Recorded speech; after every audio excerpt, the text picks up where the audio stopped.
ប្រថ្លៃបងវាចាល្បីល្បីស្រែកហៅស្រីតែចាំពាក្យមួយម៉ាត់ឲ្យគាត់ថាយាយមិនលាក់បាំងអីយាយប្រាប់ចៅឯងណាយាយរស់រីធាជាអ្នកចម្រៀងពីដើមហើយក៏ចាប់កំណើតហើយចាប់ដើមចាបច្ចុប្បន្ននាងខ្ញុំកំពុងតែរៀនថ្នាក់ទី12ហើយនៅថ្ងៃអនាគតនាងខ្ញុំចង់រៀនសិល្បៈបន្ថែមឧបត្ថម្ភដោយក្រុមការងារអភិវឌ្ឍយុវជនខេត្តព្រៃវែងសុខាអូតែលក្រុមហ៊ុនសុគីមិចទឹកពិសាឋានសួគ៌បូកូភេសជ្ជៈកីឡា V Active Sport ទឹកពិសា Blue Sea ក្រុមហ៊ុនដឹកជញ្ជូន BS Transportation and Trade សារព័ត៌មានរាជសីបាទជំរាបសួរក្មួយបាទក្មួយដែរណែនាំបន្ថែមទៅកាន់បងប្អូនបន្តិចមើលចានេះខ្ញុំឈ្មោះច័ន្ទសុរិតាចាបាទអាយុប៉ុន្មាននេះក្មួយឆ្នាំនេះចាឆ្នាំនេះអាយុ17ចាចូល18ឆ្នាំខែ2ចាហើយជាសិស្សដែលកំពុងសិក្សាដែរណាចាថ្នាក់ទីម៉ែនក្មួយចាឆ្នាំនេះថ្នាក់ទី12ថ្នាក់ទី12នៅវិទ្យាល័យណានៅវិទ្យាល័យប៉ុងតឹងអរគុណមើលនិយាយពីសាយវតាខាងដើមបន្តិចមើលអ្នកខេត្តណាស្រុកណាហើយបច្ចុប្បន្ននៅទីណាបាទចានៅខ្ញុំអ្នកកើតនៅខាងកំពង់សោមចាបាទពុកគឺជាអ្នកភ្នំពេញចាម្ដាយអ្នកខាងក្រុងបរសៃអនុនោះចាខ្ញុំកើតនៅខាងបរសៃអនុនោះទេចាហើយបច្ចុប្បន្ននៅភ្នំពេញក៏មានពុកម៉ែបងប្អូនគាត់ថារីតានៅខេត្តទេតាមពិតអត់ទេនឹងខ្ញុំសប្តាហ៍ថ្ងៃនៅរាជធានីភ្នំពេញទេចាឃើញបងប្អូននេះស្គាល់ច្រើនតាមរយៈការច្រៀងណាបាទមានបងប្អូនស្គាល់ច្រើនថាទឹកដោះសម្លេងព្រោះដូចមរតកដើមអ្នកស្រីរស់សេរីធាជាដើមមែនទេចាឃើញគាត់ខមមិនចាខមមិនច្រើនហើយពេលពូឆ្ងល់ឃើញថតសកម្មភាពដែលច្រៀងហើយសម្លេងព្រោះប៉ុន្តែមាត់ខុសដូចជាសម្លេងអានេះគេថាមិនមែនជាសម្លេងពិតទេសង្ស័យចូលសម្លេងគេអីជាដើមនឹងបងប្អូនបកស្រាយមិនដែរមើលប្រាប់បងប្អូននិយាយថែមតិចដល់វគ្គហ្នឹងទៀតខ្ញុំមើលខ្លួនឯងទៅវាដូចជាអត់មានខុសអីខ្លាំងណាចាបាទចាហើយចំពោះបទហ្នឹងដែរគឺខ្ញុំអ្នកច្រៀងពិតប្រាកដមែនចាជាងលេងទេចាជាងលេងហើយមិននឹកស្មានថាផ្ទុះចូលដល់អឹមចឹងអត់នឹកស្មានបទអីដែរមួយកណ្ដោចាបទស្រីណាមិនយំស្រីណាមិនយំហ៎ច្រៀងមកឃ្លាទេពេលហ្នឹងឥឡូវច្រៀងមកឃ្លានឹងឡើងវិញមើលបាទចាបាទពូរត់ជូនណាបាទ1 2 3បាទធ្ងន់ណាស់ព្រះអើយឲ្យបងស្នាស្ទើរតែព្រះបងឲ្យដើមទ្រូងដោយត្រូវអន់លូងមកទូងរំដំដាញ់ចិត្តតែចោលស្នេហ៍អត់ដំតែស្រីណាមិនយំត្រូវតែយំឲ្យបែកផែនដីបាទព្រោះមែនតែព្រឺសបល់ហ្មងណាម្ដងនេះលែងខុសមាត់ហើយណាចាសាមុតខុសមាត់សរសៃសេវាអ៊ីនធឺណិតហ្នឹងអីហ្នឹងណាប៉ុន្តែហ្មងនេះលែងខុសតែនេះបងប្អូនយើងជឿជាក់ 100% នេះគឺជាសម្លេងពិតរបស់សូរីតាណាបាទអរគុណចេះប្រហែលបត់ទៅមកដល់ដើមនេះមកតាមយើងស្មានមើលចាចូលខ្ទង់100បត់ដែរព្រោះបត់មកដល់ដើមច្រើនណាច្រើនចា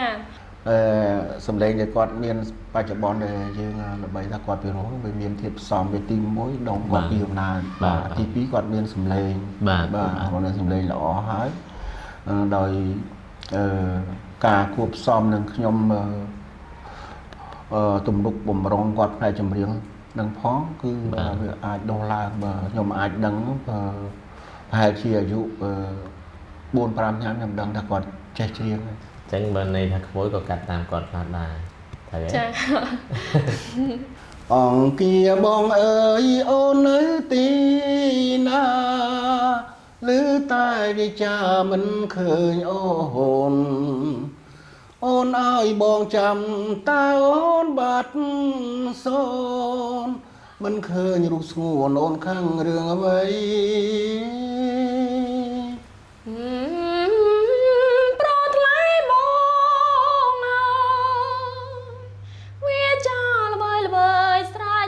ស្រីតែអនមិនហ៊ានចាញ់ចូល